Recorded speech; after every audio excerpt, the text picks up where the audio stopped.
Hallo, willkommen zu Tashmin Noor. Ich bin Tashmin und ich lerne Deutsch. আমরা পড়ছিলাম নেটসভার্গ 9 আজ বাইয়ের কোর্সবুক থেকে capital 1 und was hast du gemacht chapter. সেখানে দুটো গ্রামার রুলস ছিল, একটা ছিল গেনেটিভ এবং একটা ছিল পারফেক্ট টেন্স। গেনেটিভ নিয়ে আমরা গত ক্লাসে আলাপ করেছিলাম, আজ আমরা শিখব পারফেক্ট টেন্স।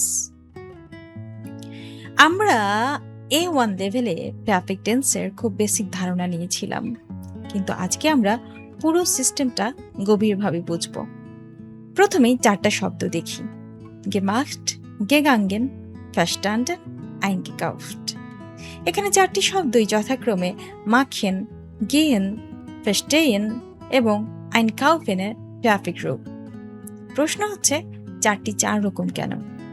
এই কনফিউশনগুলোই আজ দূর করার চেষ্টা করব। তাহলে চলুন কথা না বাড়িয়ে শুরু করা যাক। Los geht's! প্রথমেই বুঝি পারফেক্ট টেন্স আসলে কি।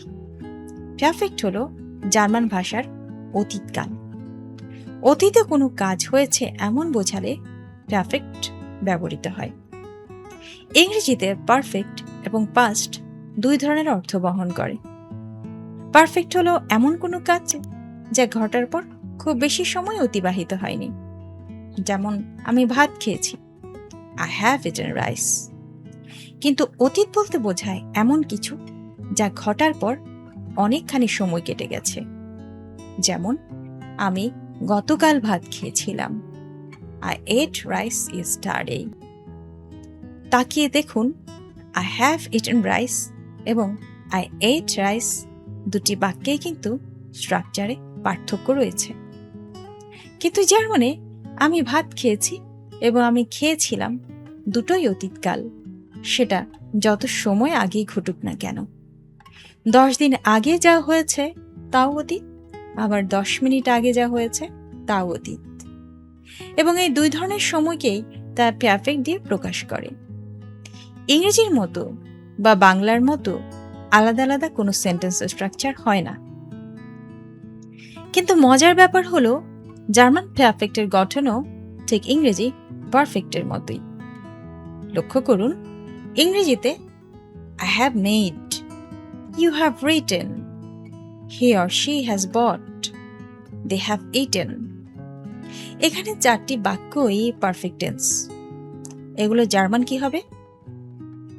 Ich habe gemacht, I have made, du hast geschrieben, you have written, er or sie hat eingekauft, he or she has bought, sie haben gegessen, they have eaten।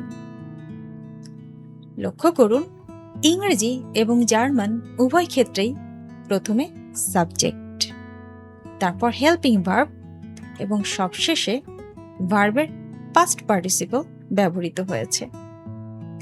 এখানে ইংরেজিতে made, written, বট এবং eaten হলো যথাক্রমে make, right, by এবং ইটের past participle. জার্মানেও তাই gemacht, geschrieben, eingekauft, gegessen এগুলো যথাক্রমে machen, schreiben, einkaufen এবং essen এর পাস্ট পার্টিসিপল। এই পাস্ট পার্টিসিপলকে জার্মান ভাষায় বলা হবে পার্টিসিপ স্পাই। এখন ইংরেজির সঙ্গে জার্মান পারফেক্টের একটাই পার্থক্য, সেটা হলো জার্মান বাক্য যতই লম্বা হোক এই পার্টিসিপ স্পাই সবসময় বাক্যের শেষে যাবে। যেমন ধরা যাক ich habe gemacht, এই বাক্যটাকেই আমরা বড় করব। আমি বললাম আমি একটি ঝুড়ি তৈরি করেছিলাম, ich habe einen Korb gemacht। দেখুন, বাক্যটি বড় করার পরও ভার্ব শেষেই আছে। আরেকটু বড় করি, আমি গত বছর একটা ঝুড়ি তৈরি করেছিলাম, ich habe letztes Jahr einen Korb gemacht। এখানেও দেখুন পার্টিসিপ স্পাই সবার শেষে। আরেকটু বড় করি, আমি গত বছর আমার বোনের জন্য একটা ঝুড়ি তৈরি করেছিলাম। জার্মান কি হবে? You can try. ঠিক আছে, এর জার্মান হবে Ich habe letztes Jahr einen Karl für meinen Schwester gemacht. দেখা যাচ্ছে বাক্য যতই বড় হচ্ছে আমাদের ভার্বের পার্টিসিপস বাই ফর্ম ততবারই বাক্যের একদম শেষে গিয়ে বসছে। তো এটাই হলো জার্মান পারফেক্ট গঠনের মূল স্ট্রাকচার। উপরের বাক্যগুলোর প্যাটার্ন থেকে আমরা কি পাচ্ছি? Subject plus helping verb haben অথবা sein plus object plus পার্টিসিপ zwei। আমরা জানি জার্মান সিম্পল সেন্টেন্সের ক্ষেত্রে সবসময় বাক্যের সাবজেক্টের পর ভার্ব বসে সেকেন্ড পজিশনে। এখানেও সেই নিয়ম কার্যকর আছে। দেখুন, হেল্পিং ভার্ব ঠিক সাবজেক্টের পর সেকেন্ড পজিশনে বসেছে। পার্থক্য হচ্ছে এখানে মূল ভার্বটা গেছে সবার শেষে। পারফেক্ট কি সেটা আমরা বুঝলাম, সেন্টেন্সের স্ট্রাকচার কেমন হবে তাও পেয়ে গেলাম। এখন চলুন দেখি পার্টিসিপস বাই আমরা কিভাবে তৈরি করতে পারি। ক্লাসের বাকিটা সময় আমাদের মূল ফোকাস থাকবে পার্টিসিপস বাই কিভাবে তৈরি করতে হয় এই পয়েন্টে। তার আগে বোঝার সুবিধার্থে আমরা ভার্বগুলোকে ক্লাসিফাই করব। শুরুতেই বলে রাখছি, যেহেতু এই ভিডিওটা A2 এর শিক্ষার্থীদের জন্য বানানো, তাই আমি ক্লাসিফিকেশনগুলো সম্পর্কে ইনডেপথ আলাপ করব না, তাহলে এই ভিডিওটা অনেক বড় হয়ে যাবে। অবশ্যই আপনারা A1 লেভেলে সবগুলো ভার্ব ক্যাটাগরির সাথে পরিচিত হয়েই A2 এর প্রস্তুতি শুরু করেছেন। বোঝানোর সুবিধার্থে যেটুকু না বললেই নয় ততটুকুই আমি মেনশন করে যাব। সো A1 এ আমরা দেখেছিলাম যে ভার্ব মূলত দু রকমের, একটা হলো রেগুলার বা উইক ভার্ব, আরেকটা হলো ইরেগুলার বা স্ট্রং ভার্ব। জার্মানে রেগেলমেসিগে ভেয়াবেন এবং উনরেগেলমেসিগে ভেয়াবেন। এই রেগেলমেসিগে বা রেগুলার ভার্ব হতে পারে শুধুই রেগুলার ভার্ব, আবার হতে পারে সেপারেবল রেগুলার ভার্ব, আবার হতে পারে ইনসেপারেবল রেগুলার ভার্ব। ঠিক উনরেগেলমেসিগে বা ইরেগুলার ভার্বের ক্ষেত্রেও তাই। এটি হতে পারে শুধুই ইরেগুলার, হতে পারে সেপারেবল ইরেগুলার, অথবা হতে পারে ইনসেপারেবল ইরেগুলার। চলুন উদাহরণ দেখি। প্রতিটি ক্যাটাগরির ভার্ব তাদের জন্য বরাদ্দকৃত বক্সে রাখা হবে যাতে আপনাদের বুঝতে সুবিধা হয়, এবং ব্র্যাকেটে প্রতিটি ভার্বেরই ইনফিনিটিভ ফর্ম দেওয়া থাকবে বোঝার সুবিধার্থে। শুরুতেই রেগেলমেসিগে বা রেগুলার ভার্ব। চলুন কিছু উদাহরণ দেখি।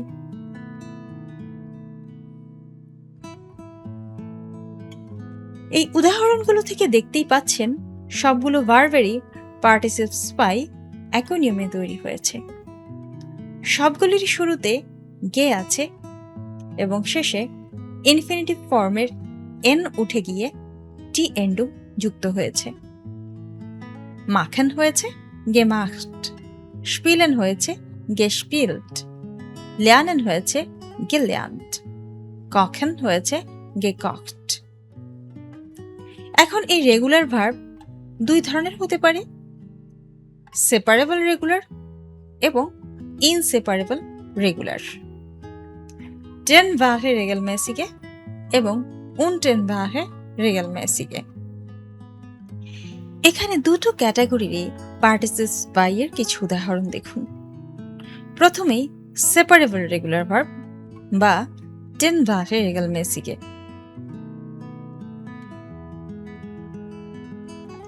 এখানেও দেখতে পাচ্ছেন সবগুলো পার্টিসিপস বাইতেই একটা প্যাটার্ন রয়েছে। সেটা কি? প্রতিটি শব্দেই প্রেফিক্সের পরে গে বসেছে এবং একদম শেষে এন উঠে টি এন্ডুম যুক্ত হয়েছে।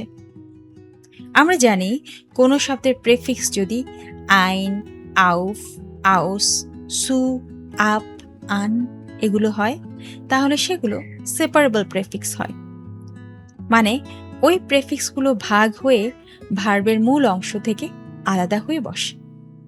এখানে এই ভার্বগুলোতেও প্রেফিক্স একা থেকে গেছে। দেখুন, গে আউফমাক্ট না হয়ে এটা হয়েছে আউফগেমাক্ট। গে সুমাক্ট না হয়ে এটা হয়েছে সুগেমাক্ট। গে এসেছে প্রেফিক্সের পরে।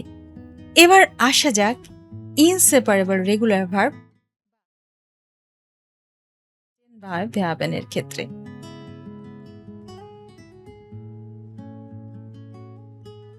এখানেও দেখতে পাচ্ছেন রেগুলারের নিয়ম অনুসারে শেষে টি এন্ডুং যুক্ত হয়েছে, কিন্তু শুরুতে এখানে কোনো গে নেই।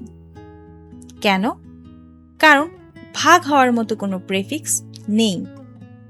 আমরা জানি ভার্বের শুরুতে যদি বে, গে, এয়া, ফেয়া, সেয়া, এন্ট, এম্প, মিস এই প্রেফিক্সগুলো থাকে তাহলে সেগুলো ভাগ হয় না এবং পার্টিসিপস বাইতেও কোনো গে যুক্ত হয় না, সরাসরি স্টেমের সাথে টি এন্ডুং যুক্ত হয়ে যায়। বিসালেন হয়েছে বিসাল্ট, বেজুখেন হয়েছে বেজুক্ট, একল্যাশন হয়েছে একল্যাট, ফ্যাকাউফেন হয়েছে ফ্যাকাউফট। রেগুলার ভার্ব বা রেগেলমেসিকে ভ্যাবেনের আলাপ শেষ। এবার আসা যাক রেগেলমেসিকে ভ্যাবেন বা ইরেগুলার ভার্বের পার্টিসিপস পাইতে।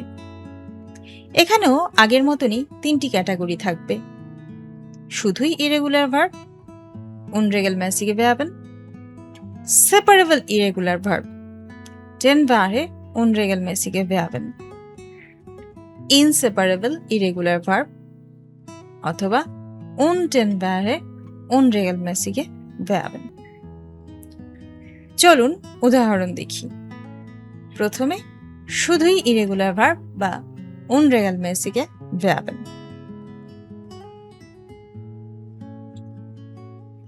এখানে দেখুন সবগুলোরই পার্টিসিপস বাইতে শুরুতে গে যুক্ত হয়েছে, কিন্তু শেষে মেইন ভার্বের এন বজায় থেকেছে।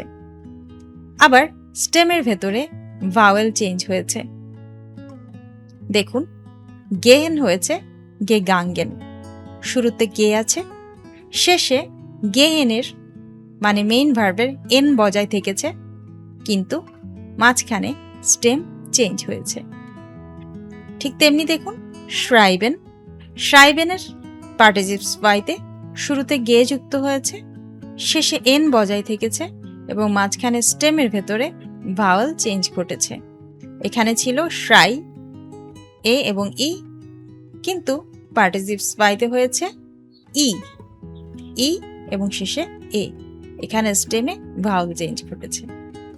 আমরা জানি ইরেগুলার ভার্বের ক্ষেত্রে প্রেজেন্সেও স্টেম চেঞ্জ ঘটে।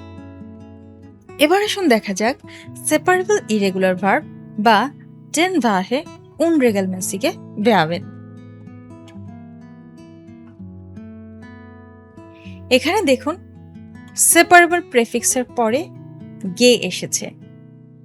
aufgestanden, mitgenommen, abgefahren, যেমনটা আমরা রেগুলারের ক্ষেত্রেও সেপারেবল ভার্বের ক্ষেত্রে দেখেছিলাম। এখানেও শেষে মূল ভার্বের এন বজায় থেকেছে এবং স্টেমে ভাওয়েল চেঞ্জ ঘটেছে।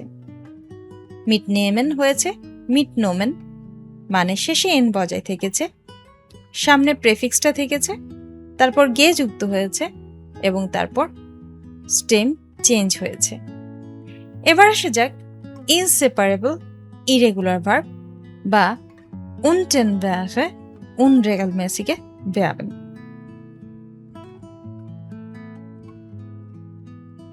এখানে দেখুন কোনো গে নেই, ঠিক যেমনটা রেগুলারের ইনসেপারেবল ভার্বে হয়েছিল। যথারীতি এখানেও শেষে এন বজায় থাকছে ও স্টেমে ভাওয়েল চেঞ্জ হয়েছে। এখন সার্বিকভাবে তাকালে আমরা দেখতে পাচ্ছি রেগুলারে সবসময় শেষে টি যুক্ত হচ্ছে এবং সেটা ইনসেপারেবল না হলে সবসময় তাতে গে আসছে।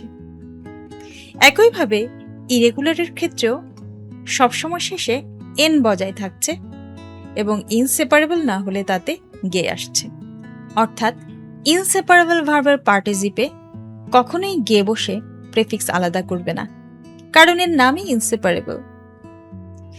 এর বাইরে এক ধরনের ভার্ব আছে যেগুলো ইয়েশন দিয়ে শেষ হয়। এই ভার্বগুলোর পার্টিসিপ নিয়ম খুবই সহজ। চলুন উদাহরণ দেখি। স্টুডিয়েশন, পার্টিসিপস বাই স্টুডিয়াট। টেলিফোনিয়েশন, টেলিফোনিয়াট। ফটোগ্রাফিয়েশন, ফটোগ্রাফিয়াট। স্পাৎসিয়েশন, স্পাৎসিয়াট। রেপারিয়েশন, রেপারিয়াট। প্রবিয়েশন, প্রবিয়াট। দেখতে পাচ্ছেন এগুলোতে কোনো গে যোগ হয় না, কিন্তু রেগুলার ভার্বের মতোই এন বাদ দিয়ে স্টেমের সাথে টি যোগ হয়ে যায়। এভাবে ইয়েনযুক্ত যত ভার্ব আছে সবগুলোরই পার্টিসিপস বাই একই নিয়মে হবে। এখন আসুন পারফেক্টের কিছু বাক্য আবারও দেখি। Ich habe gestern Fußball gespielt. আমি গতকাল ফুটবল খেলেছিলাম। Ich bin nach Berlin gefahren. আমি বার্লিন গিয়েছিলাম। Du hast den Text nicht verstanden. তুমি টেক্সটটি বুঝতে পারোনি। Er hat um 8 Uhr eingekauft. সে 8টায় কেনাকাটা করেছিল। Sie ist gestorben. সে মারা গিয়েছে। Du bist in dem Supermarkt gegangen. তুমি সুপারমার্কেটে গিয়েছিলে। আমরা দেখতে পাচ্ছি এখানে 3টি বাক্যে পারফেক্টের সাধারণ নিয়ম অনুযায়ী হাবেনের কনজুগেশন ব্যবহৃত হলেও বাকিগুলোতে জাইনের কনজুগেশন ব্যবহৃত হয়েছে। জাইন কি কি? বিন, বিস্ট, ইস্ট, জিন্ট, রাইট? তাহলে আমরা আগেই স্ট্রাকচারে দেখেছিলাম যে দুটোই ব্যবহৃত হতে পারে। প্রশ্ন হলো এই হেল্পিং ভার্ব হিসেবে কখন হাবেন ব্যবহৃত হবে পারফেক্টে এবং কখন জাইন ব্যবহৃত হবে। এটা খুবই গুরুত্বপূর্ণ, মন দিয়ে শুনুন। জাইন ব্যবহার করব মূলত তখন যখন ভার্বটি গতিশীলতা বা অবস্থার পরিবর্তন বোঝাবে। এখানে 2 এবং 6 নম্বর বাক্যে গতিশীলতা প্রকাশ পেয়েছে। আমি বার্লিন গিয়েছিলাম, তুমি সুপারমার্কেট গিয়েছিলে। এখানে গতিশীলতা প্রকাশ পেয়েছে, সেজন্য এগুলোতে জাইনের কনজুগেশন ব্যবহৃত হয়েছে। 5 নম্বর বাক্যে বলা হয়েছে সে মারা গেছে। জীবিত থেকে মৃত হয়েছে, এটা একটা অবস্থার পরিবর্তন, তাই এখানেও জাইনের কনজুগেশন ব্যবহৃত হয়েছে। এছাড়া বাকি সব ক্ষেত্রে হাবেনের কনজুগেশনই প্রযোজ্য। এখন কুইজ টাইম। নিচের বাক্যগুলো জার্মানে অনুবাদ করুন এবং কমেন্ট বক্সে আপনার উত্তর লিখুন। আশা করি আজকের ক্লাস থেকে পারফেক্ট টেন্স সম্পর্কে আপনার সকল কনফিউশন দূর হয়েছে। এখন আপনার কাজ হলো ইরেগুলার ভার্বের পার্টিসিপস বাইগুলোর একটি তালিকা তৈরি করা এবং প্রতিদিন 5 থেকে 10টি নতুন ভার্বের পার্টিসিপস বাই মুখস্থ করা। আর হ্যাঁ, নিয়মিত প্র্যাকটিসের কোনো বিকল্প নেই। দেখা হবে আগামী ক্লাসে। সে পর্যন্ত ভালো থাকুন, সুস্থ থাকুন। Viele Erfolg beim Deutsch lernen. Tschüss!